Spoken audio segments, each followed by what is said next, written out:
Everybody, it is so important to learn halachas every day, and we have great spiritual reward for that, but it also helps us in our Jewish practice. So we hope everybody enjoys today's class. We're learning for a Aliyas Neshama for Matel Bat Yitzchak, and our condolences to the Fox family on the 95-year-old Auschwitz survivor who just passed away. And so we're going to dedicate our learning in her memory. She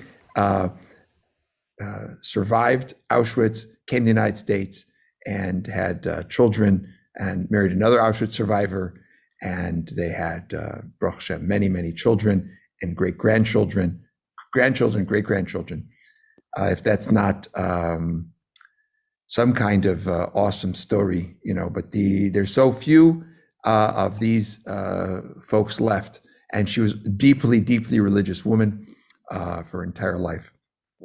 So we're dedicating our learning in her memory. And we're also learning for a healing. So if you know people who need a refuah shlema, please send in their names. We will try to include them. We're learning today and have in mind Leah Bas, Freda, Noam Avram ben Mindel, Ruth bat Sarah, Rachel, Yitzchak ben Dvorah, Dina ben Mindel, Aaron Ber ben Gittel, Amram ben Shana, Daniel ben Dvorah, Mai bat Sarah, Chaim ben Esther, Alon Moshe ben Sarah bat Sheva, Bracha Chaya bas Sarah, Reuven ben Sarah, Harriet bat Lillian, Claris bat Etachava bas Dina, Yeshua ben Blum, Ari ben Esther, Manuel ben Juliet, Avram Shimon ben Sarah, Leah, Dov ben Sophia, Lynn bas Leah, Maya bat Sarah, Sarah bas Betty, Yisrael ben Yocheved.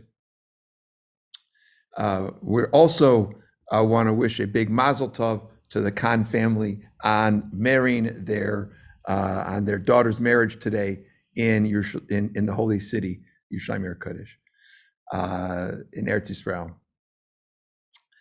Oh, good things. Okay, we are continuing our learning of this very interesting part of the Kitzur Shulchan Aruch. We're talking about how to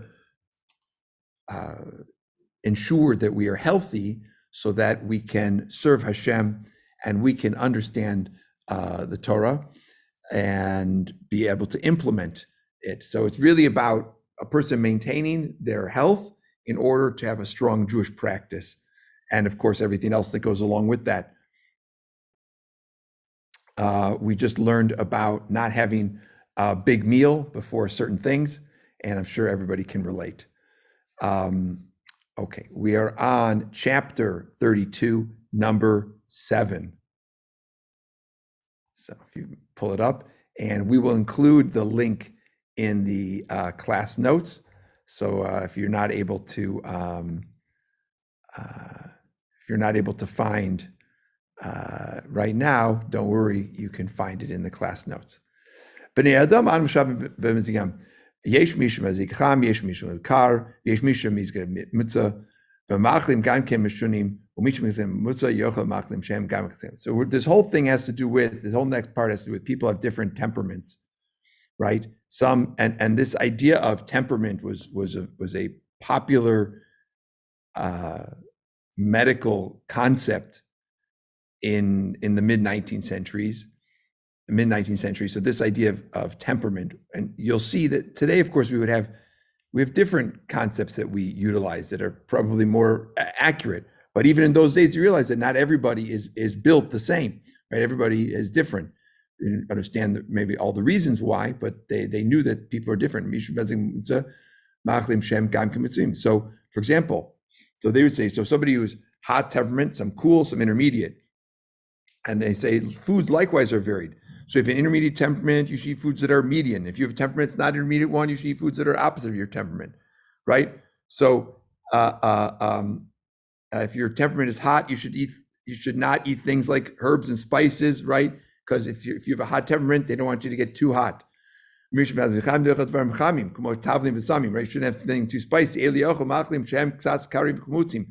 want to have sour and cold things. or somebody that it's cold should have warm things. And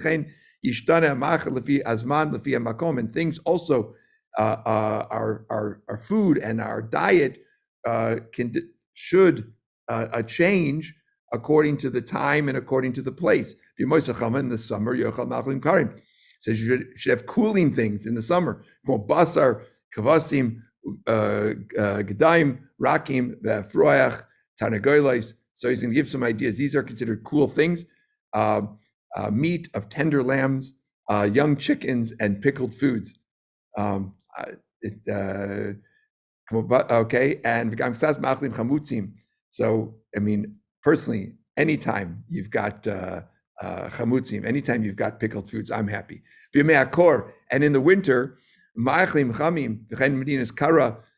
so he says in the winter you want to have warming foods. And also, if you live in a cold climate, you should have foods that are warming. If you live in a society, in a place, in a country which is hot, you should have cooling foods. Even in a place that's cool, you should have warming foods. Again, this is in line with the science of the day. Today we might identify things a little bit differently. So just this idea about different temperaments. So I have to share with you, on Thursday evening, I was it Thursday evening? I was in I was waiting for somebody, and it was getting cold, and we're waiting. It turned out that the person, there was misunderstanding. So I was really waiting in vain because they weren't even on their way. And I was getting cold, and we were standing outside this venue where we were going to be looking at, because of the Purim party that we're hosting in Hollywood on March 16th. Shameless pitch. So we're standing outside waiting to go inside to go look at it. And I'm getting cold. I didn't wear enough clothing. I hadn't thought I'd be standing outside. And there's a doorman there. And super nice guy, we're just schmoozing a little bit. I said, yeah, we're waiting for our friend, So meanwhile, about half an hour goes by, and the guy comes over and goes, hey, I see you're really, really cold. And he hands me these little Insta-Hot packets. And you just shake it up, and you can put it in your hands, or you can stick it in your shoes. And he's like, oh yeah, these things have saved me. I've been out all winter. I use these little heat packets.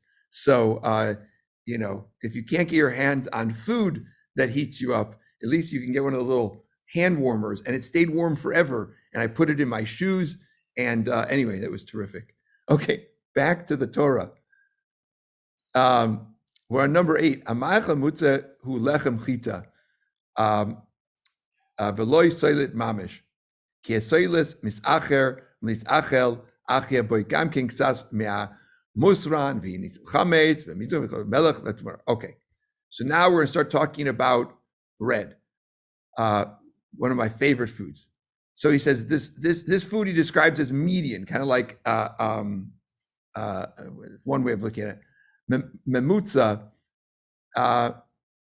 we're gonna, the bread made from wheat, but not a pure flour, because bread, if the bread is made from flour which is too fine,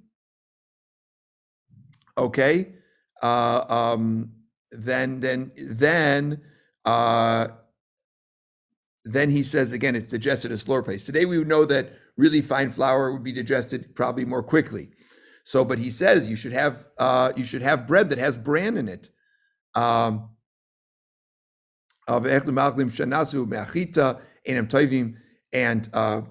he says, but he's not a big fan of other carbs. Other foods made of wheat are not beneficial, right? Basar meat hatovhu keves o ben shnaso. He likes.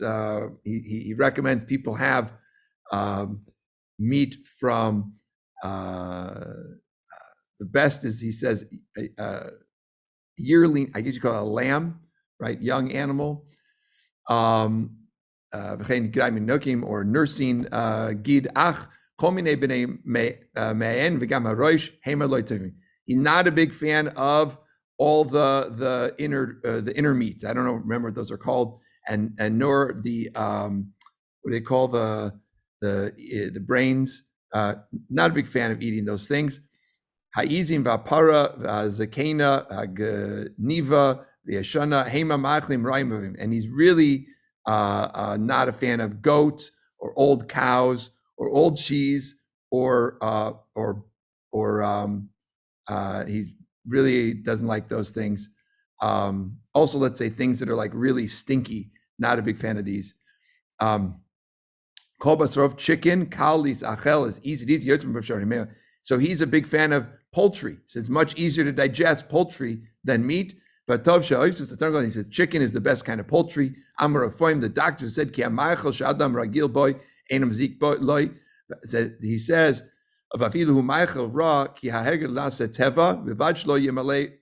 so this is a great idea. He says, if somebody's really accustomed to eating a certain food, right?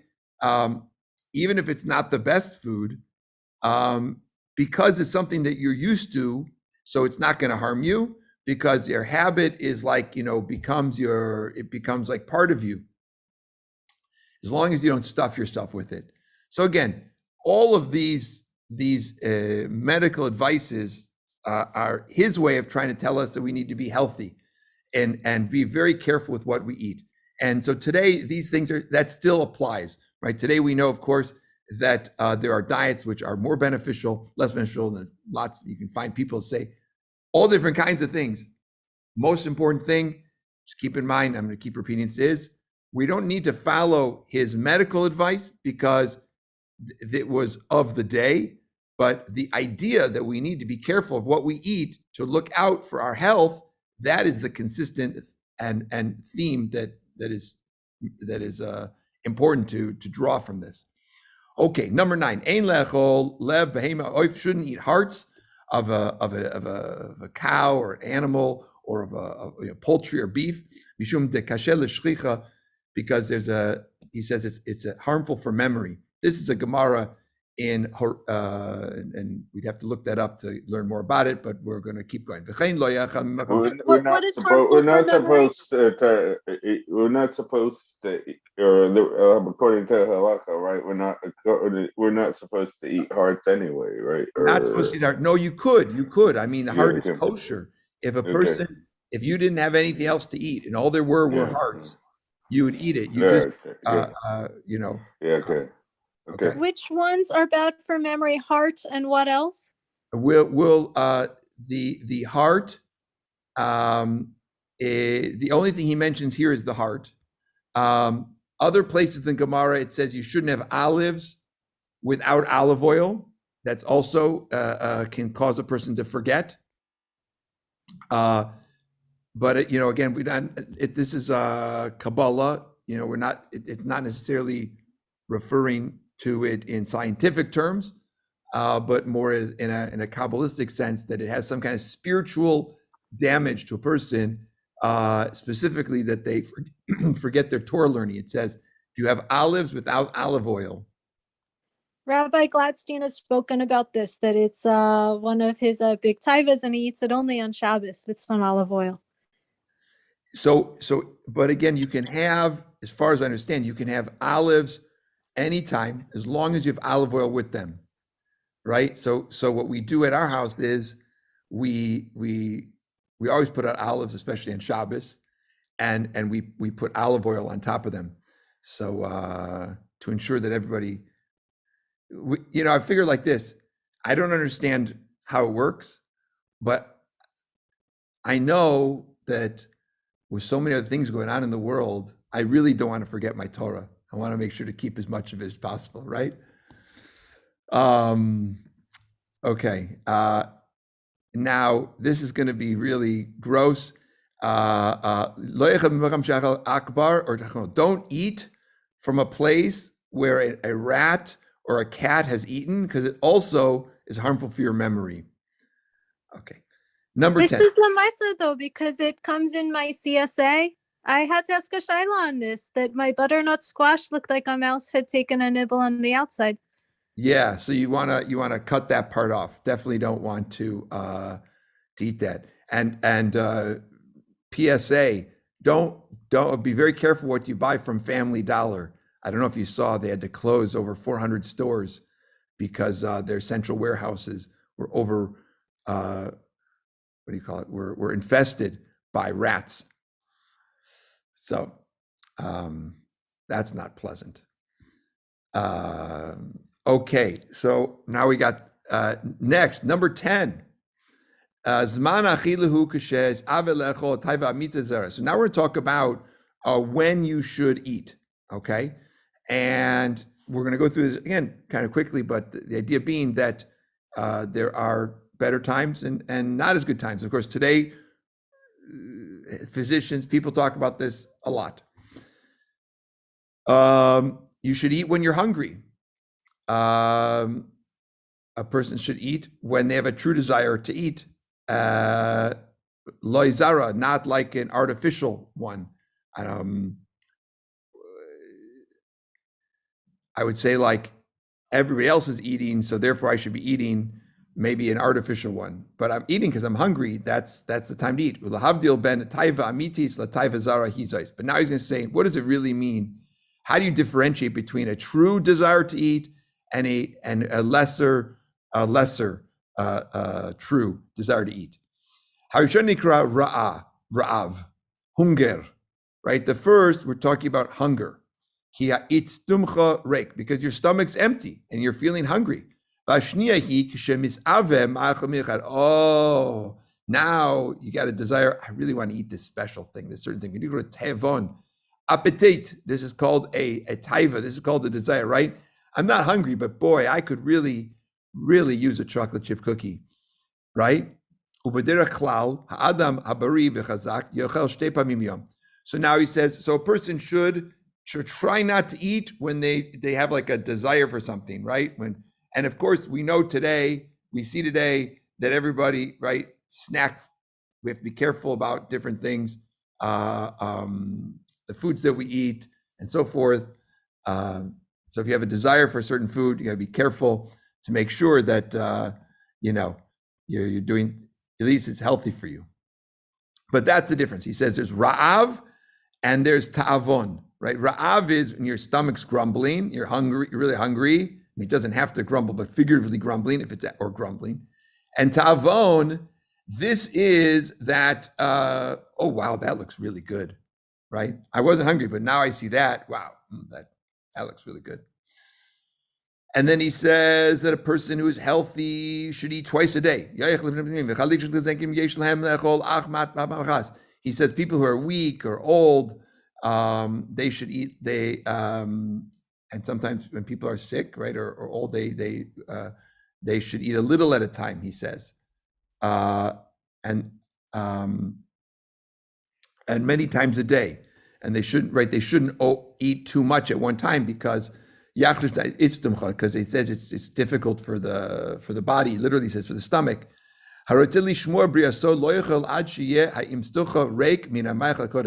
Person should eat. I mean, and this actually lines up a lot with what I've heard today. You should eat when you're hungry and not when you just feel like eating, right? And so he puts it in this way that should let your body fully digest what you had previously and then have the next meal. So he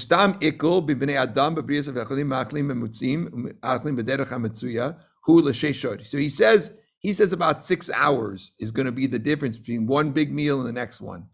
He says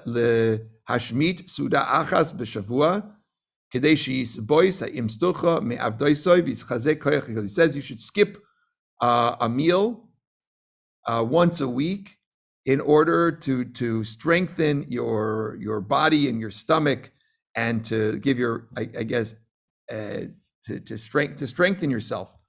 And he says the best time to do that, to skip a meal, would be before Shabbos, because then you get two things, right?